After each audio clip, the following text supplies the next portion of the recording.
کیا آپ جانتے ہیں اللہ کے نبی ہونے سے پہلے بھی ایک نوجوان نے ایسا وار کیا تھا جس نے تاریخ کا سب سے طاقتور جنگجو گرا دیا۔ کوئی لشکر نہیں، کوئی تاج نہیں، صرف ایمان اور ایک پتھر۔ آج ہم بات کریں گے ایک ایسے نبی کے واقعے کی جسے اکثر لوگ بادشاہ کے طور پر جانتے ہیں، مگر اس کی اصل پہچان میدان جنگ میں پڑی۔ یہ واقعہ ہے نبی داؤد علیہ السلام کا، وہ نبی جنہیں اللہ نے نبوت بھی دی اور بادشاہت بھی، لیکن آج کی یہ کہانی اس وقت کی ہے جب وہ ابھی تخت پر نہیں بیٹھے تھے، جب وہ نہ نبی تھے نہ بادشاہ۔ یہ وہ وقت تھا جب بنی اسرائیل خوف میں تھے اور ان کے سامنے جالوت نام کا ایک ظالم اور بہت طاقتور جنگجو اپنے لشکر کے ساتھ کھڑا تھا۔ یہ واقعہ قرآن میں بھی آیا ہے۔ یہ محض جنگ نہیں تھی، یہ ایمان اور طاقت کا ٹکراؤ تھا۔ بنی اسرائیل شکست خوردہ تھے، مسلسل ناکامیاں، دلوں میں خوف، آنکھوں میں مایوسی۔ ان کے دشمن فلسطی قوم تھی اور اس قوم کا سب سے بڑا ہتھیار جالوت تھا،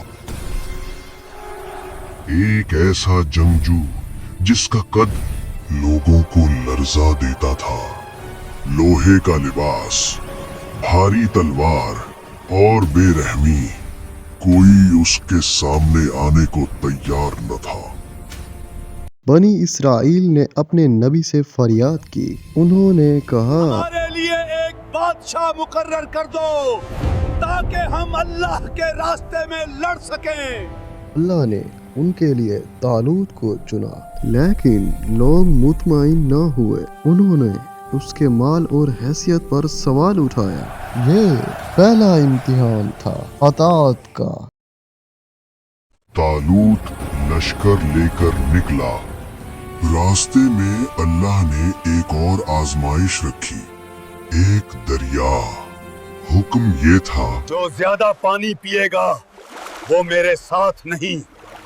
زیادہ تر لوگ یہاں ہی رک گئے، صرف چند ایمان والے آگے بڑھے۔ ان چند میں ایک نوجوان بھی تھا، خاموش، سادہ، نام داؤد۔ دوسری طرف جالوت اپنے لشکر کے ساتھ تھا۔ اس نے میدان میں آ کر للکارا، اس کی آواز میں غرور تھا۔ کون ہے تم میں جو مجھ سے مقابلہ کرے گا؟ بنی اسرائیل کے قدم پیچھے ہٹ گئے، خاموشی چھا گئی۔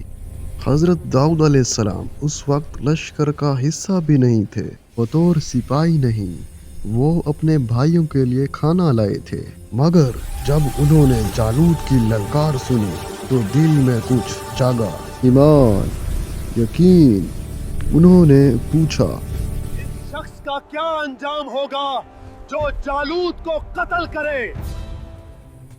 طالوت کے دربار میں یہ بات پہنچی۔ داؤد کو بلایا گیا۔ سامنے ایک کم عمر نوجوان، بغیر زرہ، بغیر تلوار۔ طالوت نے کہا، تم کمزور ہو، وہ طاقتور ہے۔ داؤد نے جواب دیا، میرا رب مجھے شیر اور بھیڑیے سے بچا چکا ہے، وہ مجھے جالوت سے بھی بچائے گا۔ جالوت نے اپنی زرہ داؤد کو پہنائی، لیکن وہ بوجھ بن گئی۔ حضرت داؤد علیہ السلام نے زرہ اتار دی۔ انہوں نے صرف ایک غلیل لی اور چند پتھر۔ یہ منظر طاقت کے خلاف ایمان کا تھا۔ میدان میں خاموشی تھی۔ ایک طرف لوہے میں ڈوبا جالوت، دوسری طرف ایک نوجوان جس کے پاس صرف یقین تھا۔ حضرت داؤد نے دعا کی، پھر غلیل گھمائی، ایک پتھر فضا میں بلند ہوا اور جالوت کے ماتھے پر جا لگا۔ طاقت، غرور اور لوہے کی دیوار ایک ہی وار میں ٹوٹ گئی۔